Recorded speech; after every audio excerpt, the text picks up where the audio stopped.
Her billionaire husband divorced her for being barren.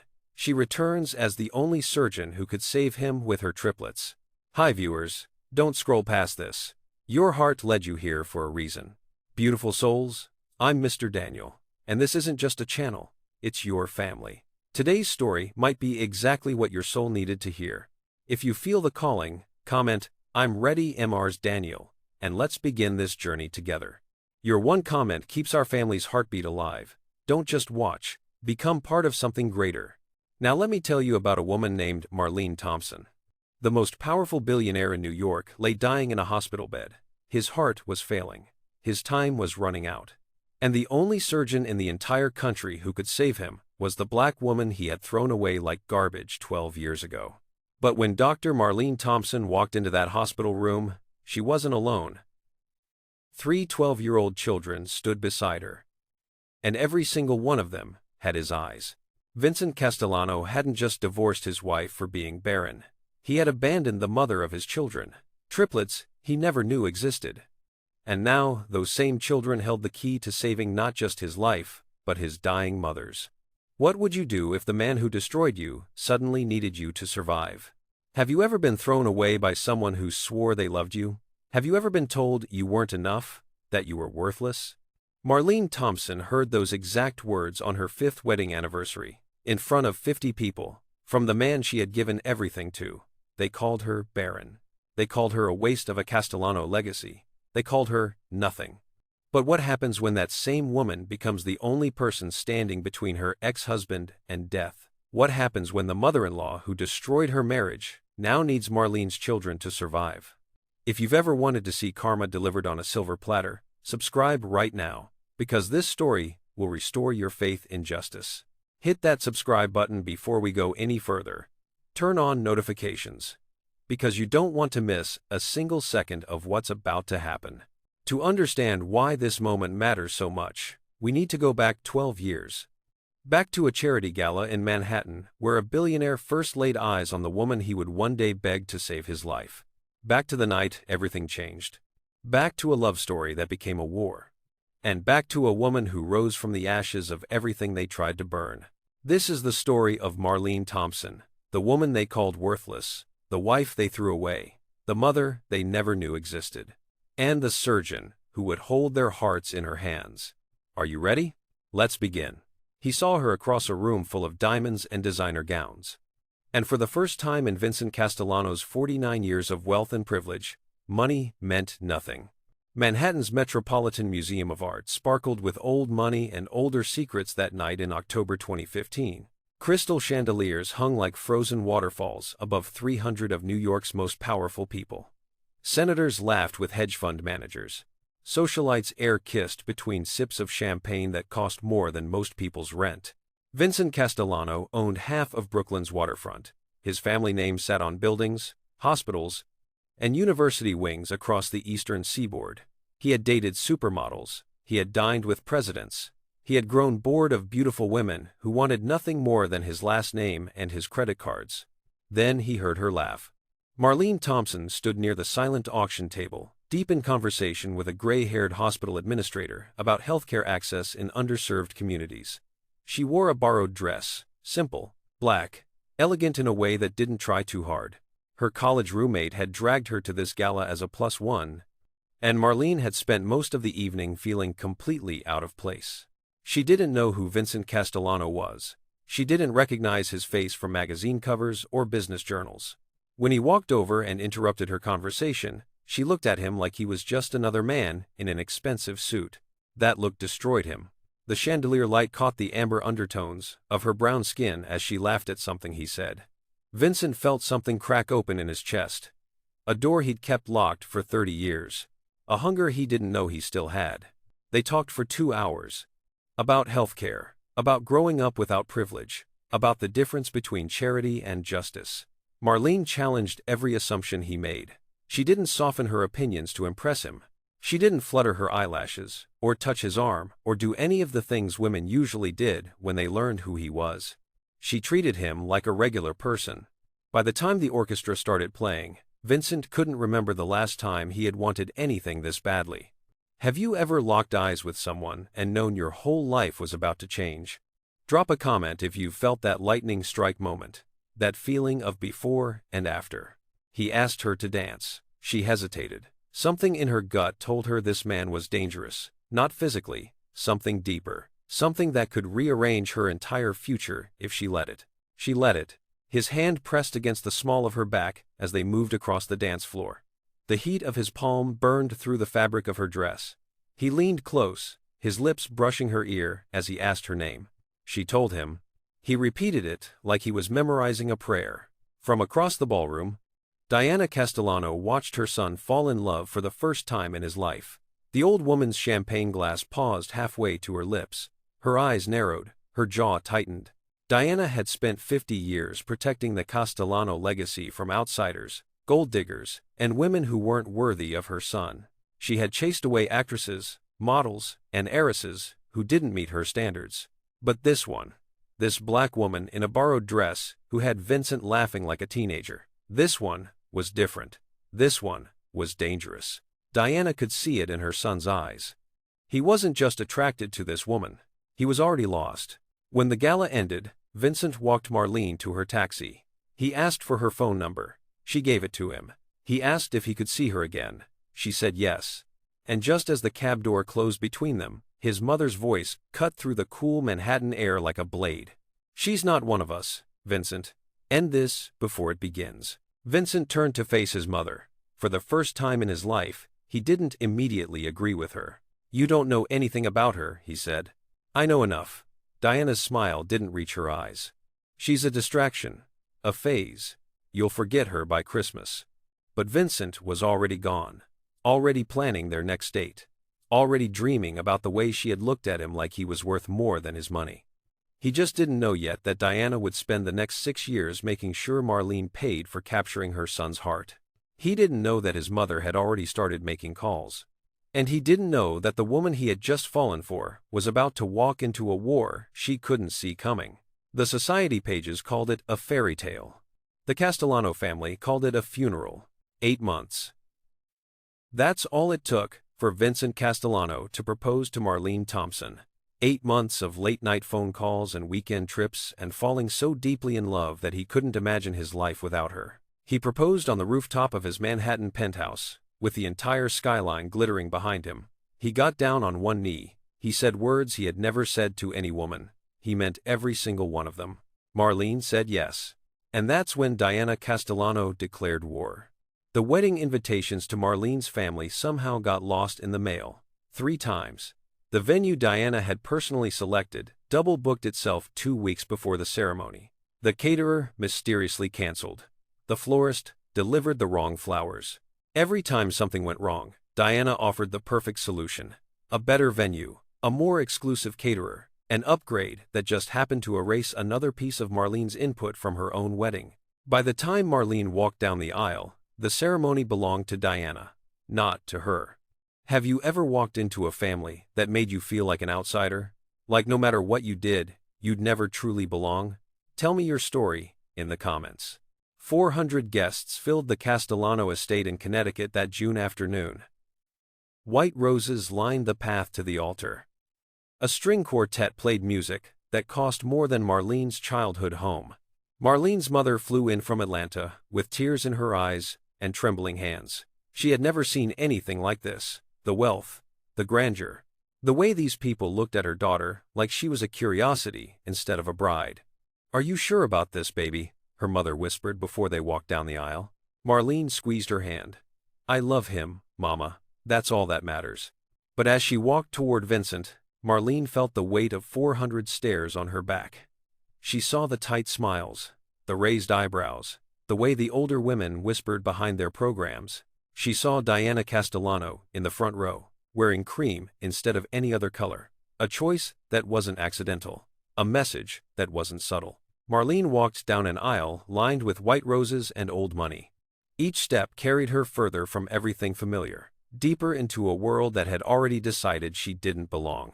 But then, she saw Vincent's face. The way he looked at her like she was the only person in the room, the tears in his eyes. The smile that said he would burn down his entire inheritance just to make her happy. She believed that smile. That was her first and most devastating mistake. The wedding reception lasted until midnight.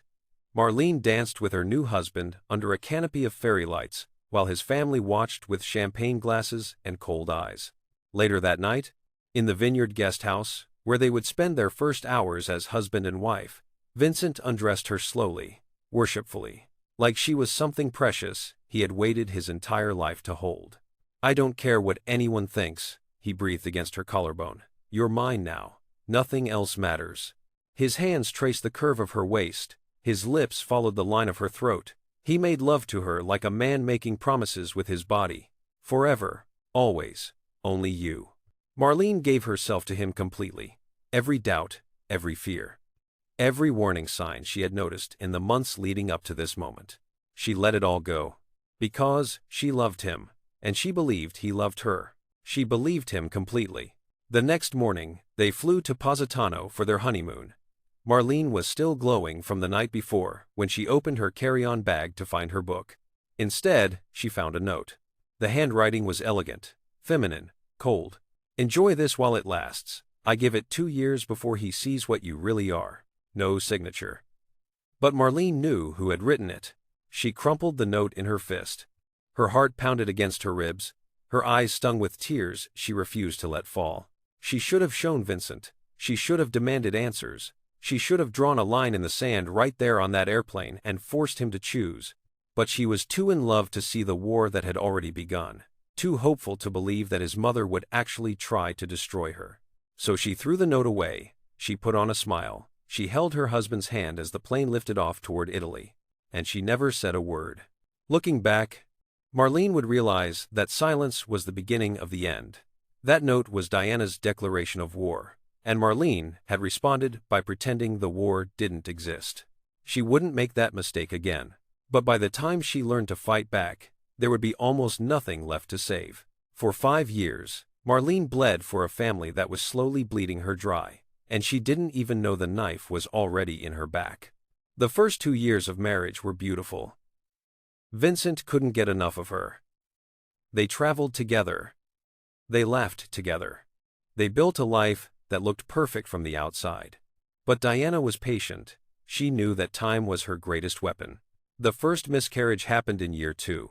Marlene was alone in the bathroom of their Manhattan brownstone when the cramping started. Vincent was in Tokyo on business. By the time she made it to the hospital, it was already over. A clump of cells, the doctor called it, too early to even know if it was a boy or girl. Marlene called Vincent from the hospital bed. He said all the right things. He promised to fly home early. He told her they would try again. But something shifted after that night. Something small, almost invisible. Vincent started working longer hours, taking more trips, sleeping on the far edge of their bed, instead of wrapped around her body like he used to. The second miscarriage came 8 months later. This time, Diana was at the hospital. She sat in the waiting room with perfect posture and a magazine in her lap, like she was waiting for a nail appointment instead of watching her daughter-in-law lose another baby. "Some women just aren't built for motherhood," Diana said softly as they walked to the car. "It's nothing to be ashamed of, dear." Marlene didn't respond. She was too tired, too empty, too focused on surviving the next breath to fight back. Have you ever loved someone who slowly stopped seeing you? Who looked at you like a problem instead of a person? If you've felt that invisible ache, you understand exactly what Marlene was living through. By the third miscarriage, Vincent had stopped pretending. He slept in the guest room more often than their bed. He flinched when she touched him. He looked at her with something worse than anger. Disappointment. The bathroom tiles were cold against Marlene's knees as she pressed a towel between her legs, watching another dream wash away in crimson. Somewhere downstairs, Diana was hosting a charity luncheon. Her laughter floated up through the floors like mockery. Marlene reached for her phone to call Vincent. Then she stopped. What was the point? He would say the right words. He would promise they would try again, but his voice would be flat, his sympathy would be hollow, and that night, he would sleep in the guest room again. She was losing her babies, but she was also losing her husband. And she didn't know why. What Marlene didn't know was that Diana had found the perfect weapon. His name was Dr. Harold Fenwick, a fertility specialist with a sterling reputation and a massive gambling debt. Diana paid off that debt in exchange for one simple favor: falsified medical reports. Fenwick ran tests on Marlene that came back normal. Then he created a second set of results. Results that showed genetic incompatibility. Results that claimed Marlene's body would reject any pregnancy. Results that proved she would never give Vincent children. Fenwick handed Vincent a folder marked "Confidential" in the study of the Castellano estate, while Diana watched from the doorway. "I'm sorry," Fenwick said, his voice practiced and sympathetic.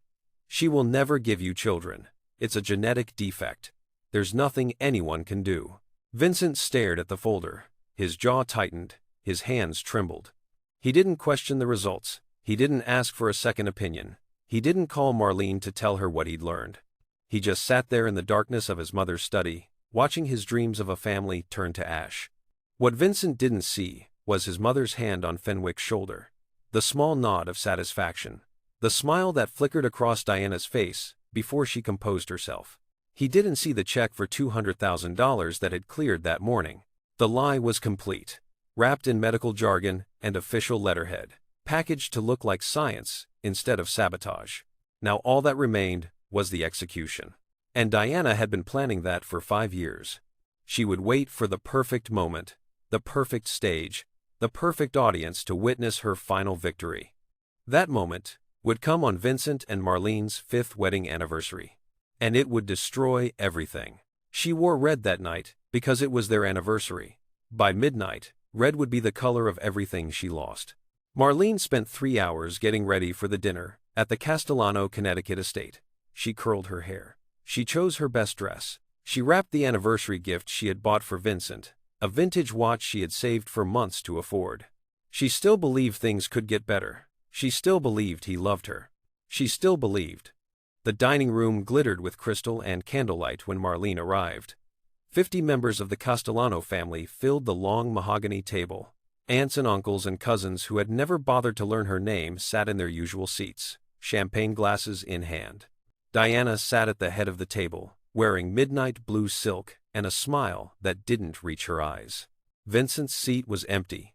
He arrived 30 minutes late. No apology, no explanation. Just a cold nod in Marlene's direction as he sat down across from her instead of beside her. Something was wrong. Marlene could feel it in her bones. The way the room seemed to hold its breath. The way Diana kept glancing at the clock. The way Vincent wouldn't meet her eyes. If you've ever been publicly humiliated by someone who is supposed to protect you, type "survivor" in the comments. Because what comes next proves that the best revenge isn't destruction. It's elevation. They made it through the appetizers, through the salad course, through small talk that felt like walking across broken glass. Then the waiter brought out the main course, and Vincent reached into his briefcase. The manila envelope landed beside Marlene's dessert plate with a soft thud that echoed like a gunshot. "What is this?" Marlene's voice came out steady. She was proud of that. "Divorce papers." Vincent's face was carved from stone. "My lawyers drew them up last week. I think you should sign them tonight." The dining room fell silent. 50 faces turned toward Marlene, and in every single one of them, she saw what she had always been to them. Entertainment. An experiment. A temporary amusement that had overstayed its welcome. Vincent. Her throat tightened around his name. "Can we talk about this privately?" "There's nothing to talk about." His voice was loud enough for the entire table to hear. "You can't give me children, Marlene. You're barren. And I refuse to let the Castellano name die because I made a mistake." The word hit her like a physical blow. Barren. He said it like a diagnosis, like a verdict, like a curse she had brought upon herself. A mistake? Marlene's hands trembled against the tablecloth. 5 years of marriage, and I'm a mistake? You were never supposed to be permanent. Vincent's eyes were cold, empty. "My mother tried to warn me, but I didn't listen. Now I'm fixing it." Marlene looked past him to Diana, who sat at the head of the table with champagne raised to her lips. The old woman's smile was small, satisfied, triumphant. This was her moment, her victory. Her final proof that no one could enter her family without her permission. Marlene could have begged, she could have cried, she could have thrown the wine in his face and screamed about everything she had sacrificed for this family. Instead, she picked up the pen. "You gave me 5 years," she said quietly. her voice steady despite the earthquake inside her chest. "And I gave you everything I had. But I get it now, Vincent. I was never your wife. I was your rebellion against your mother. And rebellions always end." She signed her name without reading the terms. "I hope whatever she promised you is worth what you just lost." Then she stood. She picked up her purse. She walked toward the door without looking back. As she passed through the garden, she saw the bench where Vincent had first made love to her, under the stars, where he had whispered promises against her skin, where she had believed every word he said. The ghost of his hands on her body, his breath hot against her neck, his voice saying, "Forever," like it was a vow instead of a lie. She kept walking. At the front door, she paused. One final look back at the dining room, at the family that had never accepted her, at the husband who had never deserved her. Vincent was staring at his plate. He wouldn't meet her eyes, and that cowardice told her everything she needed to know. He wasn't a villain. He was something worse. He was weak. Marlene walked out of the Castellano estate with nothing but her purse and her dignity. She didn't have a car. She didn't have a plan. She didn't have anywhere to go. But she had herself. And 6 weeks later, in a cramped bathroom of her cousin's Chicago apartment, Marlene stared at 3 pregnancy tests lined up on the sink, all positive. Her hands flew to her stomach as the truth crashed over her in waves. She wasn't barren. She had never been barren. The lies. The falsified reports. The years of being told her body was broken. All lies. And now she was carrying the children of the man who had thrown her away. Triplets who would grow up never knowing his name. Marlene sank to the bathroom floor and cried. But these weren't tears of grief. They were tears of rage, of determination, of a promise she was already making to the lives growing inside her. They would never know what it felt like to be unwanted. She would make sure of that. She entered that delivery room as a discarded wife. She left it as something far more powerful. A mother with a reason to become unstoppable. The pregnancy nearly killed her. 3 babies, high risk from the start. Every doctor who looked at her chart winced at her history. 3 miscarriages, elevated stress hormones. A body that had been through too much trauma in too short a time. They told her to prepare for the worst. Marlene refused. She moved into her cousin Denise's apartment in Chicago. A small 2-bedroom in a neighborhood where gunshots sometimes echoed at night, and the grocery store was a 20-minute bus ride away. She worked as a medical receptionist until her belly got too big to hide. Then she filed for disability and spent her days reading parenting books, eating whatever she could afford, and talking to the babies growing inside her. "Your daddy doesn't know about you," she whispered one night, her hands pressed against her swollen stomach. "And he never will. Because you deserve better than a man who throws people away." Have you ever had a moment that split your life into before and after? A moment where you became someone completely new? If motherhood or survival transformed you, I want to hear your story. The contractions started 6 weeks early. Denise drove her to the hospital in a borrowed car that smelled like cigarettes and fast food. Marlene gripped the door handle and prayed, not for herself, for them. The delivery room was chaos. Monitors beeping. Doctors shouting. Marlene's blood pressure spiking so high, they thought they might lose her. Emergency C-section. No time for epidural adjustments. She felt them cutting. Felt them reaching inside her. Felt her children being pulled from her body one by one. Marcus came first, screaming before he even cleared the incision, fighter from his first breath. Michael came second, quiet, watchful, taking in the world with eyes that seemed too old for a newborn. Maya came last, the smallest, the one they worried about most. She didn't cry right away. The silence stretched for 5 endless seconds before her voice finally filled the room. 3 babies, impossibly small, impossibly strong, all of them with their father's green eyes. The NICU hummed with machines keeping her children alive. 3 tiny warriors fighting battles they didn't choose. Marlene pressed her palm against the incubator glass and made a promise that would fuel the next 12 years. "You will never know what it feels like to be unwanted. I will burn down the whole world before I let anyone make you feel worthless." She named them herself. Marcus, Michael, Maya. No Castellano anywhere. Nothing of his. They were Thompson's. They were hers. The first few weeks were the hardest of her life. 3 premature babies, 1 exhausted mother, no money. No help except for Denise, who worked double shifts and still came home to change diapers and warm bottles. Some nights, Marlene didn't sleep at all. She just sat between the three bassinets, watching her children breathe, terrified that if she closed her eyes, she would lose them too. Sometimes, in those dark hours, she dreamed about Vincent. His hands on her body when she was pregnant before. The way he used to rest his palm against her belly and talk about the future. The way he had looked at her, like she was the answer to every question he'd ever asked. She would wake up reaching for him. Then she would remember. Then the grief would turn to rage. And the rage would turn to fuel. On the day Marlene finally brought the triplets home from the hospital, a letter arrived forwarded from her Atlanta address, Castellano family letterhead. Her heart stopped until she read it. Just the final divorce settlement documents, requiring one more signature. At the bottom, in Vincent's handwriting, "I wish things had been different." Marlene stared at those words for a long time. She thought about calling him, sending him pictures, telling him that everything he believed about her was a lie. Then she looked at her children, at their green eyes and their tiny fingers and their whole lives stretching out ahead of them. Vincent had made his choice. He had chosen to believe his mother over his wife. He had chosen money and legacy over love and trust. Now, Marlene was making hers. She signed the papers. She burned the letter. She watched the smoke rise and curl toward the ceiling. And she made a new promise to herself. She would become someone so successful, so powerful, so undeniable, that no one would ever be able to throw her away again. She didn't know yet that she would become a doctor, that she would specialize in the most demanding surgical field in medicine, that she would develop techniques that would save lives around the world. She didn't know that her name would appear in medical journals and on hospital wings, and in the mouths of desperate families who had nowhere else to turn. She didn't know that 12 years from this moment, Vincent Castellano would lie dying in a hospital bed, and she would be the only person who could save him.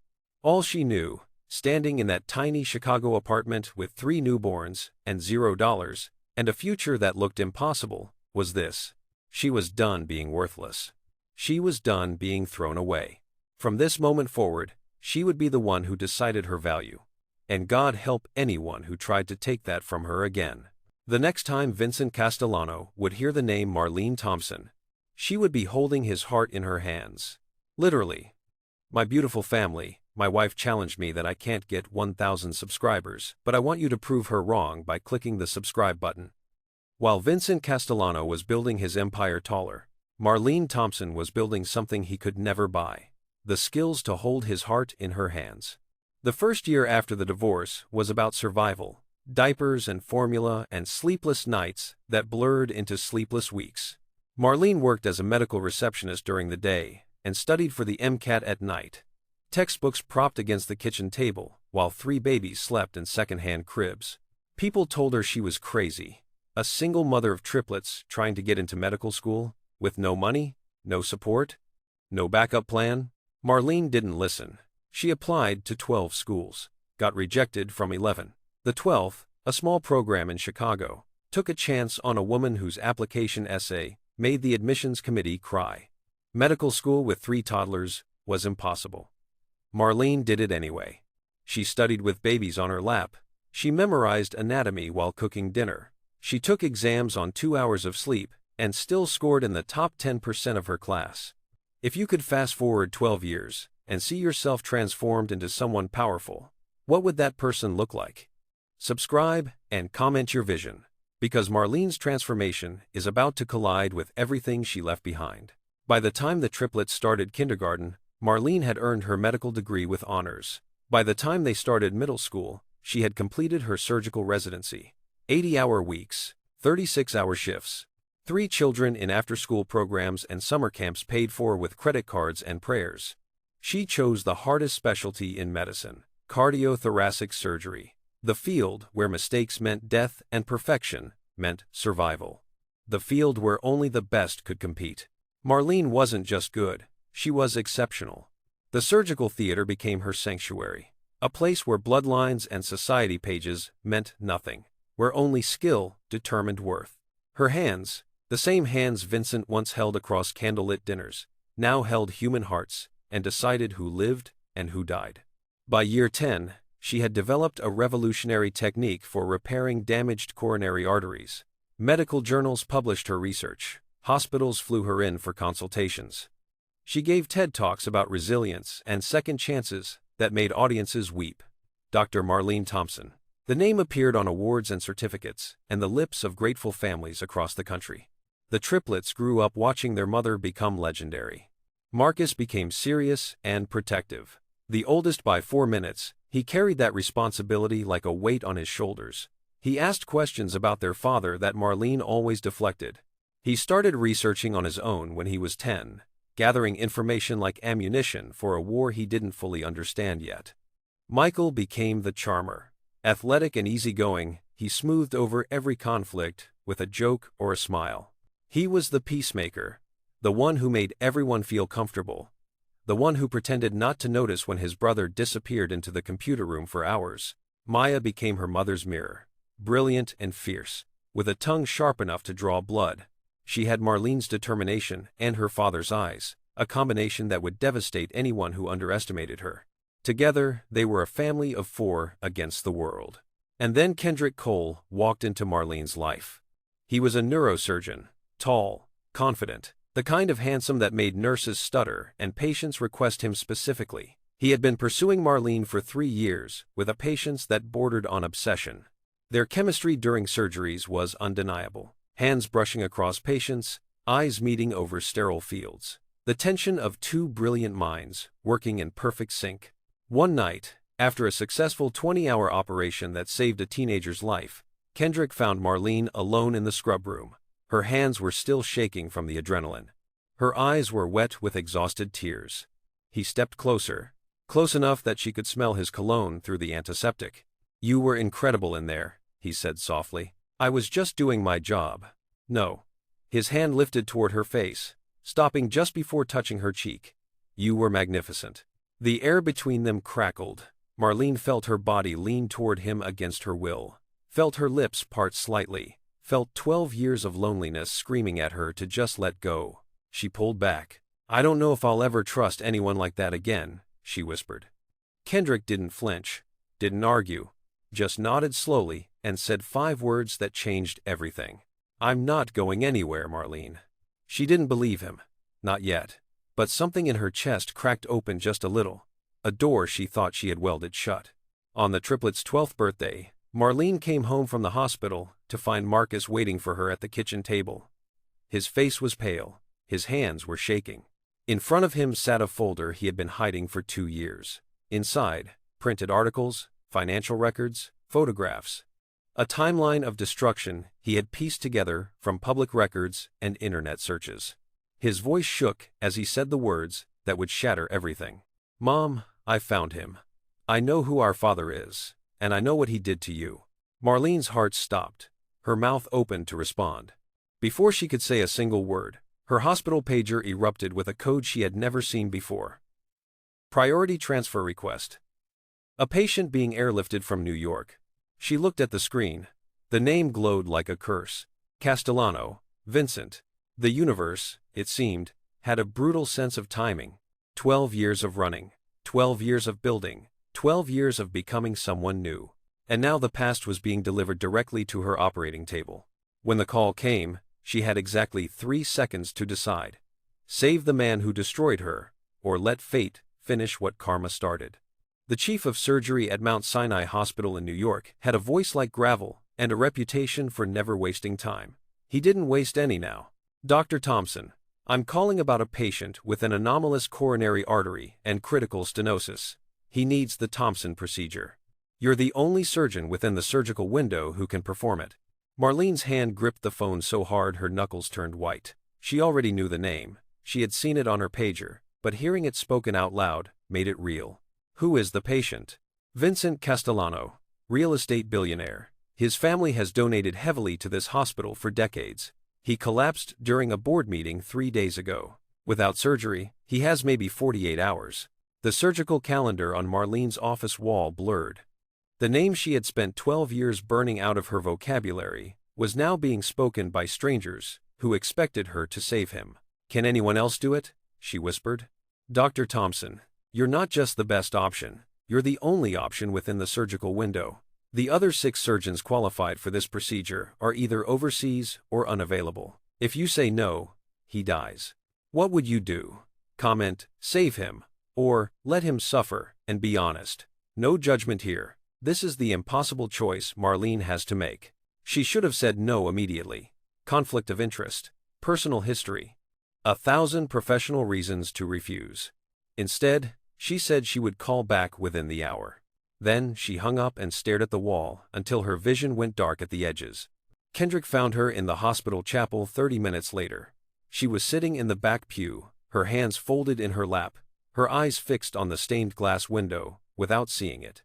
He sat down beside her without speaking. His hand found her shoulder, steadied her. "You don't have to be strong right now," he said quietly. "Not with me." Something broke inside Marlene. The wall she had built to survive. The armor she wore to face the world. It crumbled in that chapel, and for the first time in years, she cried. Kendrick held her. He didn't try to fix anything. He didn't offer solutions or advice. He just held her, while 12 years of buried pain poured out. "He called me Barren," Marlene said when she could finally speak. Her voice was hollow, empty. "On our anniversary, in front of everyone he'd ever introduced me to. He said I was worthless because I couldn't give him children." She pulled up a photo on her phone. 3 12-year-olds with unmistakable green eyes smiled back at the camera. "I was carrying triplets when he threw me away. He just never bothered to find out." Kendrick looked at the photo, then at Marlene, then at the stained glass window above them. "Whatever you decide," he said, "I'm coming with you. You don't have to do that." "I know." His hand covered hers. "I want to." That night, Marlene gathered the triplets in the living room to explain what was happening. Their reactions split 3 different ways. Maya wanted to go. She wanted to meet the man who had abandoned them. She wanted answers. Marcus wanted revenge. His jaw was tight. His fists were clenched. The folder of evidence he had gathered sat beside him like a weapon. Michael just wanted to understand. He looked at his mother with sad eyes and asked the question none of them could answer. "What are you going to do, Mom?" Marlene was still deciding when her phone rang again. This time it was Marcus. He had slipped away to his room while she was talking to Michael and Maya. His voice was tight, with barely contained fury. "Mom, I did some more digging. Those medical reports that said you were infertile? They were fake." Marlene's blood went cold. "What do you mean fake?" "The doctor who wrote them received $200,000 from grandmother Diana the week before the divorce. I found the bank records, the wire transfer, everything." The room tilted. Marlene grabbed the back of a chair to steady herself. "It wasn't just cruelty, Mom. It was a conspiracy. She paid a doctor to lie about you. She made Dad believe you couldn't have children, and I have proof." Marcus's voice cracked on the last word. "I have proof of everything she did to you." Marlene looked at the phone in her hand. At her 3 children watching her with their father's eyes. At the surgical file waiting on her kitchen counter. Vincent Castellano was dying. His mother had destroyed Marlene's marriage with lies. And now Marlene held all the power. She could save him. She could let him die. She could walk into that hospital room with evidence that would destroy his family forever. 12 years ago, they had taken everything from her. Now fate was offering her the chance to return the favor. The only question was whether she would take it. She boarded that plane with 3 children, 1 man who loved her, and 12 years of justified rage. All of it about to land directly in Vincent Castellano's hospital room. The private jet was courtesy of Mount Sinai Hospital. Their biggest donors included the Castellano family, which meant Marlene was flying to save a man on his own dime. The irony wasn't lost on her. The triplets had never experienced luxury like this. Leather seats, personal flight attendants, a bathroom bigger than their first apartment's kitchen. Maya ran her hands over the wood paneling with wide eyes. "Mom, this is insane." Michael settled into a seat by the window, trying to act casual and failing completely. "I mean, it's nice, whatever." Marcus sat rigid in his chair, the evidence folder clutched against his chest like a shield. He hadn't smiled since they left Chicago. Have you ever had to face someone who wronged you from a position of power? That shift, from victim to someone who holds all the cards. What does that feel like? Share in the comments. Kendrick sat beside Marlene in the back of the cabin, close enough that their shoulders touched. He had canceled 3 surgeries to be here. He hadn't hesitated for a second. "Talk to me," he said quietly, so the children wouldn't hear. Marlene stared out the window at clouds that looked like cotton stretched across glass. "I've spent 12 years becoming someone new, someone stronger, someone who couldn't be broken." Her voice was barely a whisper. "And now I'm flying back to the exact moment that broke me in the first place. You're not the same woman who walked out of that house." "I know." She turned to look at him. "That's what scares me." The old Marlene would have forgiven him, would have tried to understand, would have made excuses. And this Marlene? She didn't answer. She didn't know. 30,000 feet above Pennsylvania, Marlene watched her children sleep. Michael sprawled carelessly across 2 seats, his long legs hanging over the armrest. Maya curled tight against a pillow, her face peaceful in a way it rarely was when she was awake. Marcus pretending to sleep while his jaw remained clenched and his fingers twitched against the folder. They were flying toward the man who never wanted them to exist. In a matter of hours, they would stand in front of him with his eyes and his blood, and 12 years of questions he didn't deserve to answer. What was she supposed to tell them? That their father had believed lies instead of believing her? That their grandmother had paid doctors to destroy their family before they were even born? That the man lying in that hospital bed had once looked at their mother like she was the most precious thing in the world, then thrown her away like garbage? How do you explain that to 3 12-year-olds who just want to know why they don't have a dad? Kendrick's hand covered hers on the armrest. She hadn't realized she was trembling until his warmth steadied her. "Whatever happens in that hospital room," he said, "you're not alone anymore." She turned to look at him. Really look. At this man who had waited 3 years for her to be ready. Who had never pushed. Never demanded. Never made her feel like she owed him anything. Something shifted in her chest. A wall moving. A door opening. She leaned toward him. He leaned toward her. The space between them shrank to inches. The plane lurched. Turbulence. The moment shattered. Kendrick smiled ruefully. Bad timing. Story of my life. But something had changed. They both knew it. As the wheels touched down at Teterboro Airport, Marlene's phone buzzed with a text from an unknown New York number. She read it twice before the words made sense. "I know you're coming. We need to talk before you see my son, Diana Castellano." The mother-in-law who had engineered her destruction was already making moves, already trying to control the situation, already assuming she could manipulate Marlene the way she had manipulated everyone else. But Diana didn't know about the folder in Marlene's bag. She didn't know about Marcus's research. She didn't know that Marlene wasn't the same broken woman who had walked away 12 years ago. This time, Marlene was coming with proof, power, and 3 witnesses Diana never intended to exist. The game was about to change. And for the first time in 12 years, Marlene wasn't playing defense. She was playing to win. He hadn't seen her in 12 years. He didn't recognize her at first, but he recognized those eyes on the children beside her, because they were his own staring back in triplicate. Mount Sinai's VIP floor smelled like money and antiseptic. Private rooms the size of small apartments. Nurses, who moved like they were serving royalty instead of patients. Marlene walked down the corridor with her children beside her, and Kendrick a step behind. Her heels clicked against the polished floor like a countdown. The door to room 1247 was closed. A woman's voice drifted through the wood. "Hi." Anxious. Unfamiliar. Marlene pushed it open without knocking. Vincent Castellano lay in the hospital bed, 62 years old, and dying.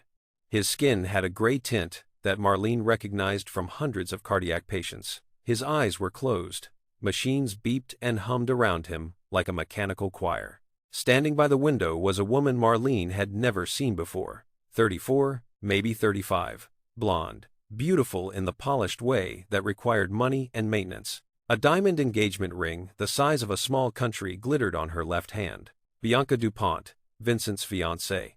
The society pages had mentioned her a few times over the years. Marlene had made herself stop looking.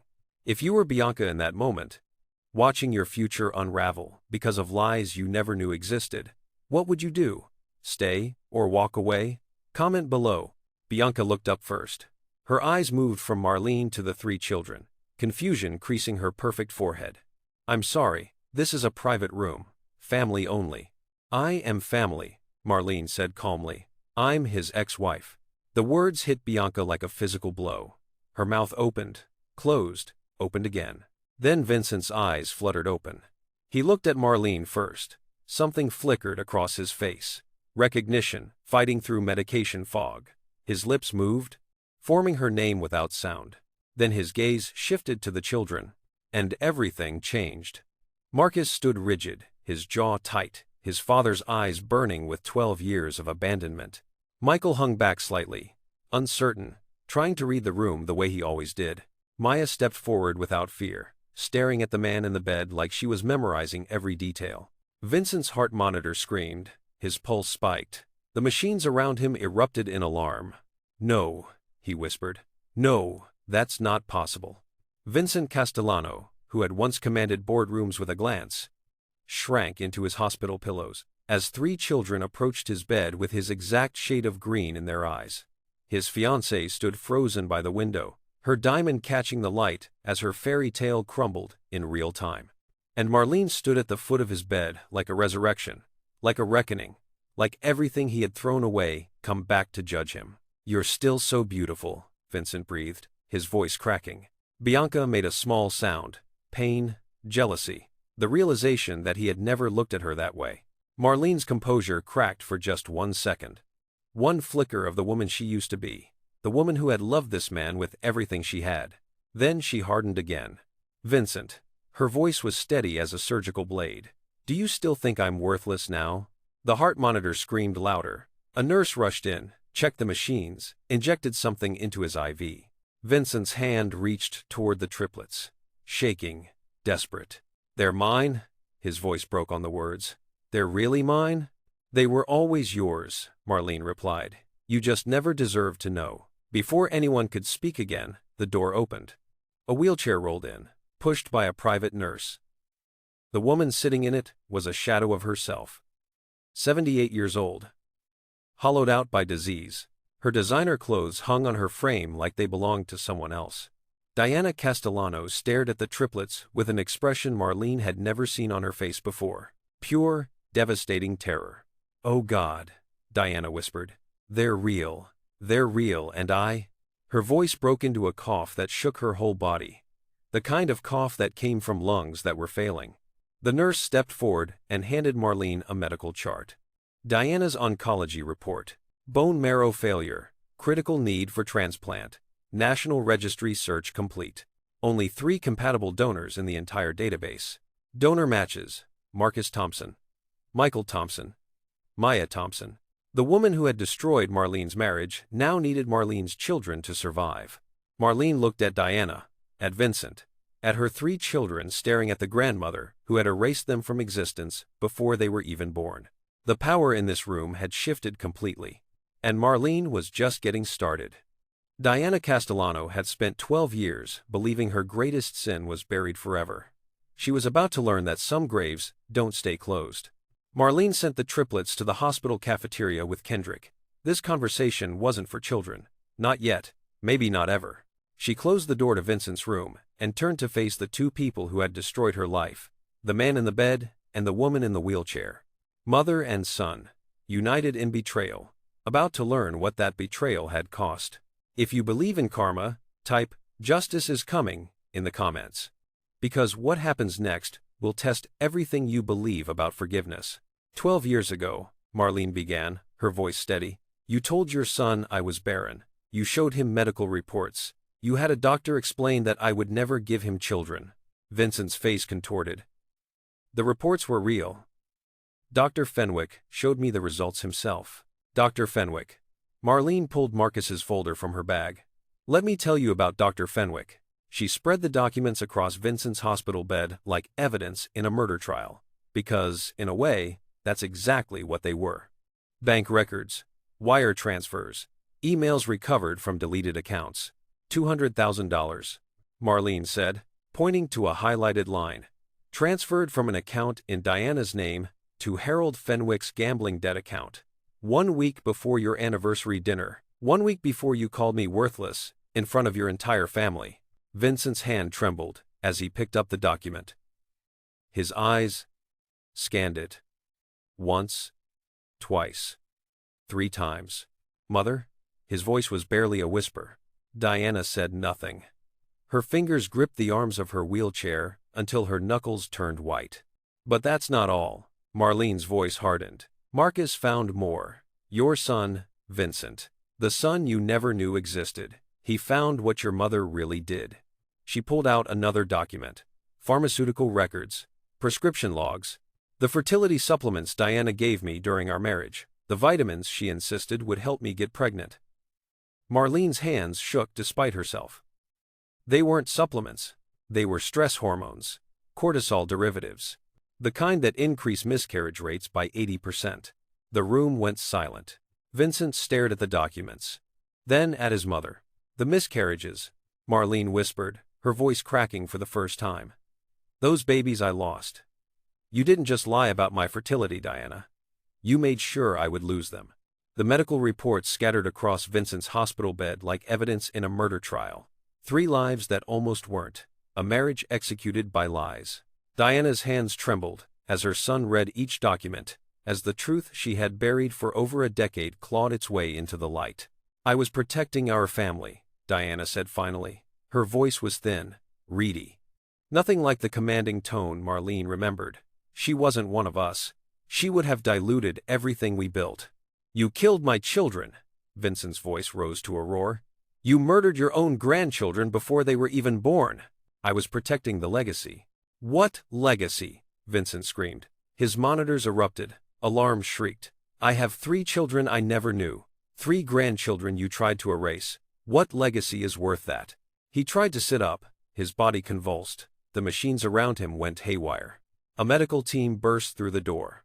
They pushed Marlene and Diana aside, swarming around Vincent's bed with controlled urgency. He's going into cardiac arrest, someone shouted. We need to stabilize him now.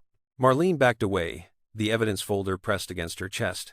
She watched them work on the man who had thrown her away. The man who had believed lies instead of believing her. The man who had just learned that his mother was a murderer. She could have felt satisfaction. She could have felt vindication. Instead, she felt something far more complicated. The lead physician turned to her. His face was grim. Dr. Thompson, the surgical window is closing. If we don't operate within 36 hours, he'll be inoperable. You're the only surgeon who can perform this procedure. Marlene looked at Vincent's gray face, at Diana's shattered expression, at the folder in her hands that proved everything. She was the only person who could save his life. And she had just learned that his mother had murdered her unborn children. The question wasn't whether she could perform the surgery. The question was whether she could do it without letting him die on the table, and whether that would even be wrong. Vincent reached for her hand, desperate, begging. Marlene, please. She pulled back. You don't get to touch me anymore. Then she walked out of the room, past the medical team, past Diana's wheelchair, past 12 years of pain that had just exploded into something she couldn't begin to process. In 36 hours, she would have to decide. Save the man who destroyed her. Or let karma finally finish what it started. The choice was impossible, and it was hers alone to make. My beautiful family, my wife challenged me that I can't get 1,000 subscribers, but I want you to prove her wrong by clicking the subscribe button. Marlene had taken an oath to save lives. But some oaths are easier to keep when the patient isn't the man who destroyed yours. The hospital ethics committee convened at 7 in the morning. 12 faces sat around a polished conference table, coffee cups untouched, expressions grave. The chief medical officer, the head of surgery, legal counsel, board members who had never met Marlene but now held her career in their hands. And at the center of it all, Marlene Thompson, sitting straight-backed and silent, while strangers debated whether she was capable of saving a man without killing him. The conflict of interest is obvious, the legal counsel said, shuffling papers. Dr. Thompson was married to the patient. The divorce was contentious. There's documented history of emotional distress. There's also documented history of her being the only surgeon who can perform this procedure. The chief medical officer replied, We've contacted every qualified surgeon worldwide. No one can get here in time. Then we delay the surgery. If we delay, he dies. The room went silent. The ethics committee boardroom felt like a trial where Marlene was both defendant and judge. 12 faces stared at her, waiting for an answer to a question that had no right choice. Could she save the man who had helped destroy her? Could she live with herself if she didn't? Maya just said something that might change your whole perspective on this story. Do you agree with her? Is mercy more powerful than revenge? Tell me what you think. This matters. Marlene spoke for the first time since the meeting began. May I have 24 hours to make my decision? The committee exchanged glances. The chief nodded slowly. 24 hours, Dr. Thompson. Then we need an answer. That night, Kendrick found her in the hospital chapel again. Same pew. Same stained glass window. Same weight, pressing down on her shoulders. He sat beside her without speaking. This had become their pattern. Their language. I keep thinking about my oath, Marlene said quietly. First, do no harm. But what if saving him is the harm? What if letting him live means I never heal? What if letting him die means you never heal either? She turned to look at him. In the dim light of the chapel, his face was soft, patient, full of something she wasn't ready to name. Whatever you decide, Kendrick said, I'm going to love you anyway. The word landed between them like a stone in still water. Love. He had said it, out loud, without expectation or demand. Marlene didn't run from it. Instead, she leaned toward him. Their foreheads touched. They breathed the same air. The space between them shrank to nothing, and for one long moment, she let herself feel safe. An hour later, the triplets found her in the family waiting room. They had asked to speak with her privately, all three of them, together. Marcus spoke first. His jaw was tight, but his eyes were wet. Mom, I want him to suffer. I want him to feel what you felt, what we felt growing up without him. His voice cracked. But I don't want you to become someone hard, someone cold. I've seen what revenge does to people. It eats them from the inside. Michael nodded slowly. Maybe something good can come from this. Maybe he can be different. Maybe we all can. Maya waited until her brothers finished. Then she stepped forward and took her mother's hands. Mom, she said, her voice steady as a girl twice her age.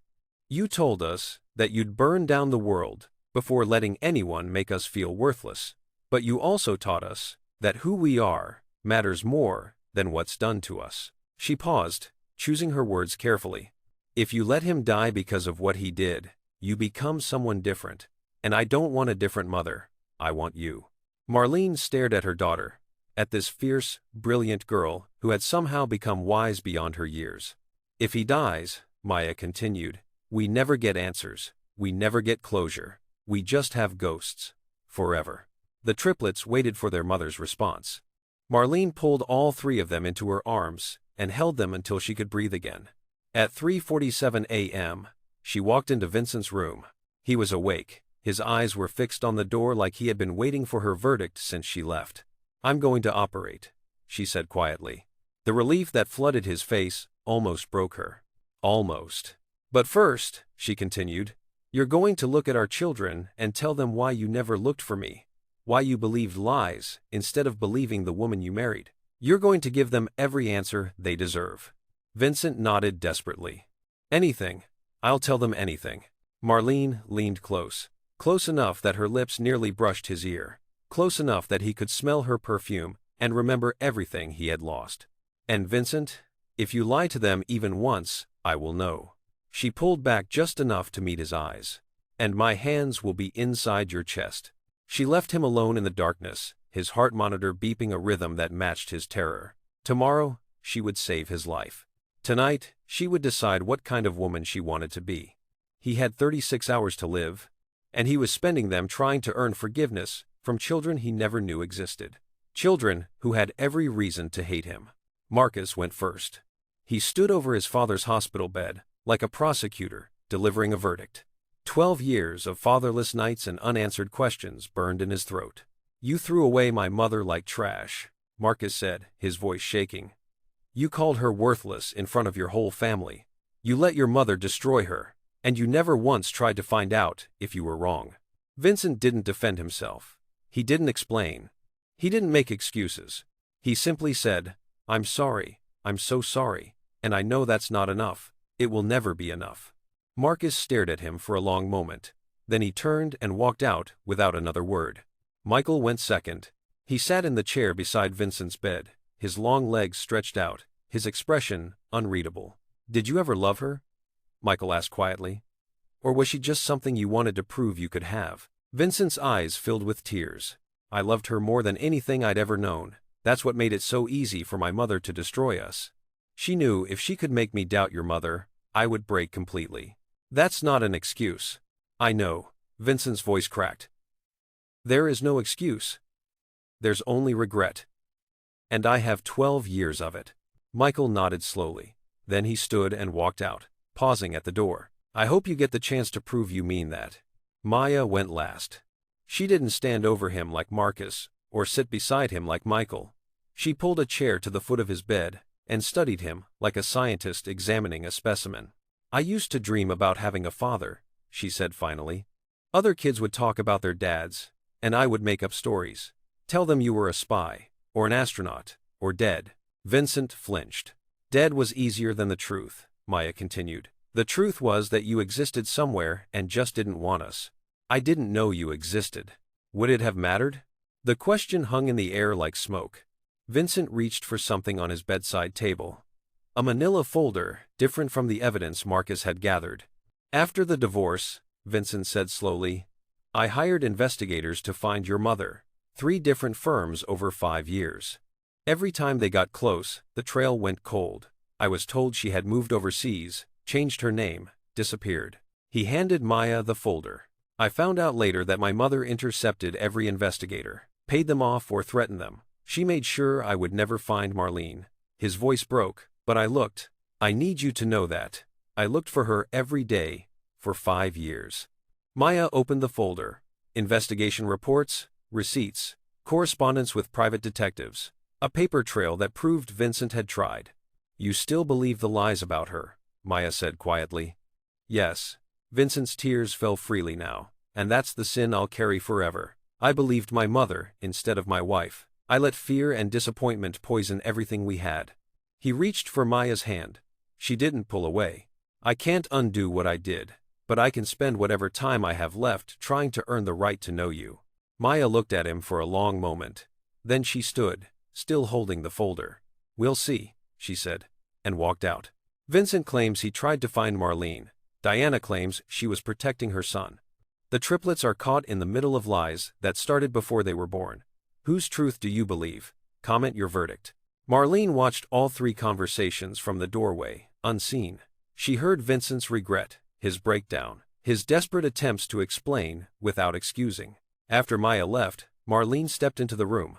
Vincent looked up at her with red eyes and a face carved by grief. I never stopped thinking about you, he admitted. That makes it worse. The ghost of their marriage filled the room, the memory of bodies that once knew each other completely. Hands that had traced every curve, lips that had whispered promises in darkness. Vincent's hand reached toward hers. Marlene let him hold it for 3 seconds. Long enough to feel the familiar warmth. Long enough to remember what they had been. Then she pulled away. I need to prep for surgery. She was almost at the door when he spoke again. Marlene, the man you came with, Kendrick. She stopped, but didn't turn around. He looks at you the way I used to. Before I ruined everything. Marlene closed her eyes, breathed, opened them. Good night, Vincent. As she prepped for surgery the next morning, a nurse handed her an envelope left at the surgical station. Inside was Diana's handwritten confession. Everything she had done, every lie she had told, signed and witnessed. At the bottom, a single question. If I confess everything publicly, will your children save my life? Because I'm ready to burn it all down if they'll give me another chance. Diana was offering complete destruction of her reputation in exchange for bone marrow. The choice was no longer Marlene's alone. She would have to ask Marcus, Michael, and Maya if they wanted to save the grandmother who tried to erase them from existence. Marlene Thompson held her ex-husband's heart in her hands, literally, and for one terrifying moment, she didn't know which version of herself would decide what happened next. The operating room hummed with controlled chaos. Monitors beeped, ventilators hissed. The surgical team moved with the precision of a ballet, every motion practiced and purposeful. Marlene stood at the center of it all, her hands steady, her mind focused, her heart locked away somewhere it couldn't interfere. 8 hours. That's how long the Thompson procedure took when everything went perfectly. Nothing went perfectly. Blood and precision. 8 hours of both. Marlene reconstructed the heart of the man who had broken hers. The surgical lights blazed overhead like a spotlight on a stage where she was both performer and director. In the observation gallery above, Kendrick watched without blinking. His hands gripped the railing until his knuckles turned white. He had seen Marlene operate dozens of times. He had never seen her like this. She was magnificent and terrifying. In the waiting room 3 floors below, the triplets sat with Bianca DuPont, who had refused to leave. The 4 of them made an unlikely group: 3 children who had just met their father, and the woman who thought she was going to marry him. Bianca broke the silence first. He showed me pictures of her once. Your mother. She was looking at Maya. He said she was the one that got away. I thought he meant she left him. She did leave, Marcus said flatly, because he threw her out. Bianca nodded slowly. I'm starting to understand that now. Marlene saved the man who destroyed her life. Was that strength or weakness? Was it justice or mercy? I need you to tell me what you think. Comment now, because this story isn't over yet.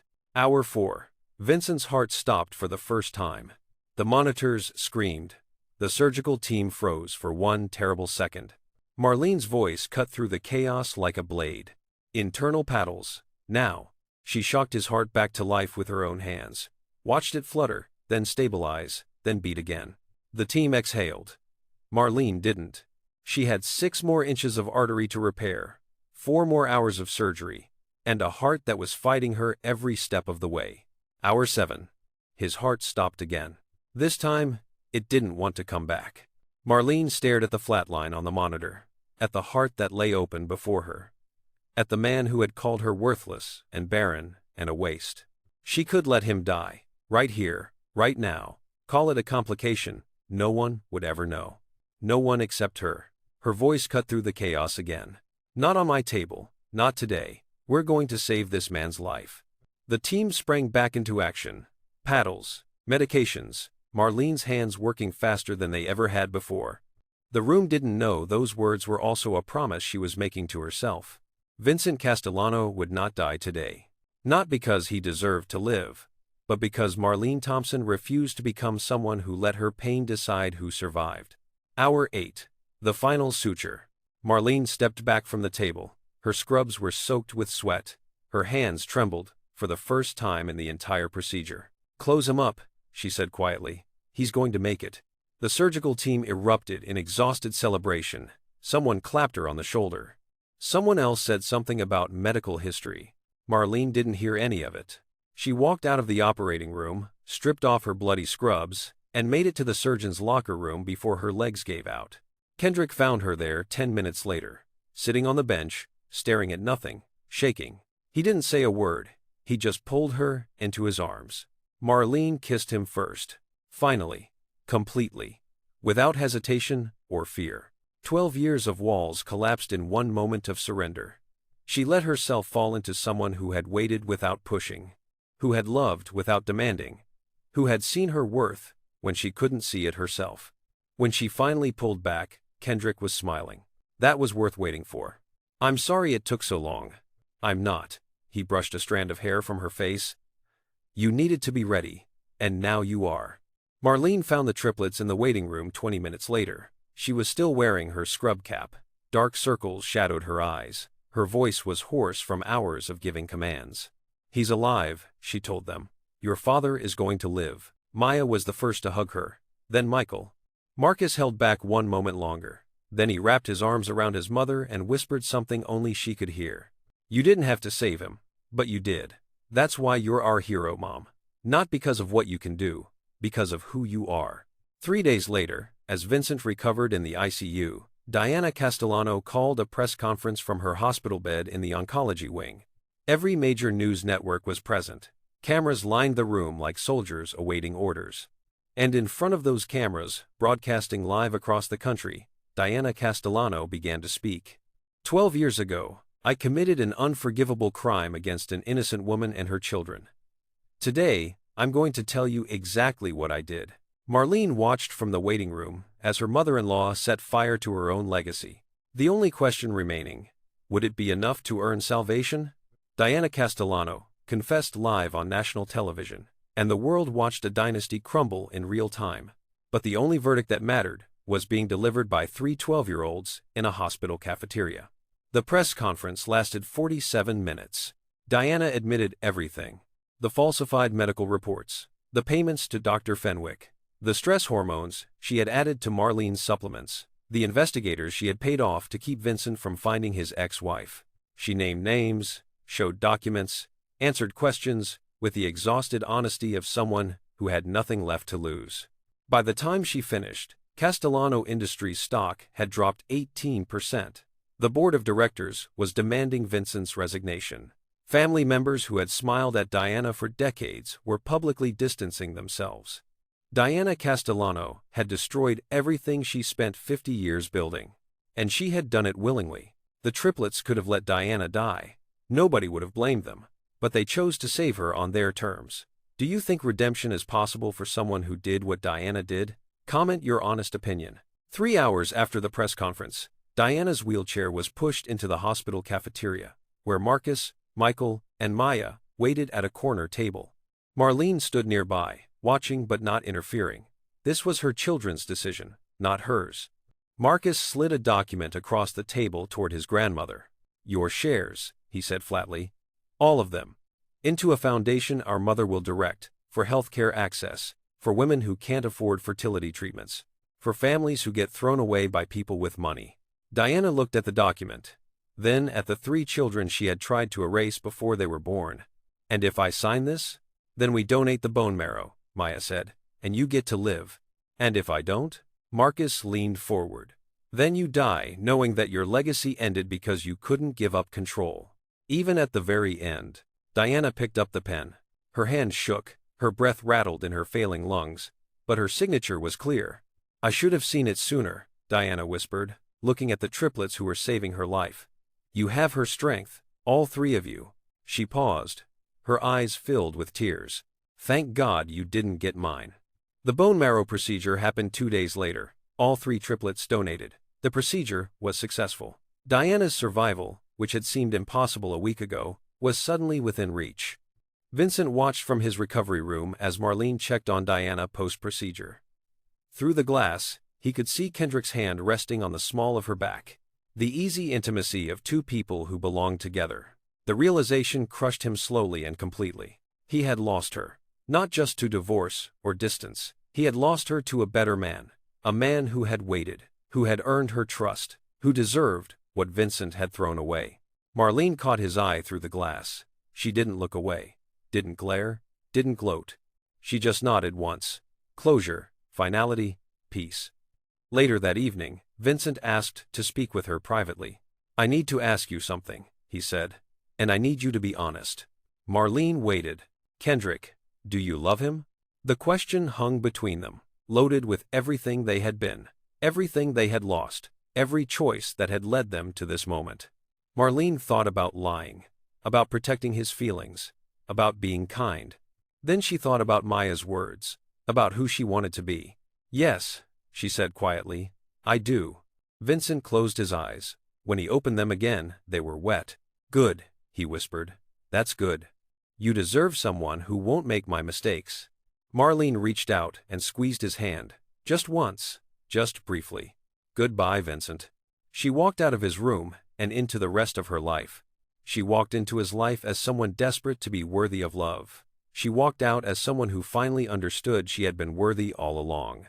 1 year later, the Marlene Thompson Foundation for Healthcare Equity opened its doors in Chicago. The building gleamed in the morning sunlight. Windows reflected the community Marlene had helped rebuild.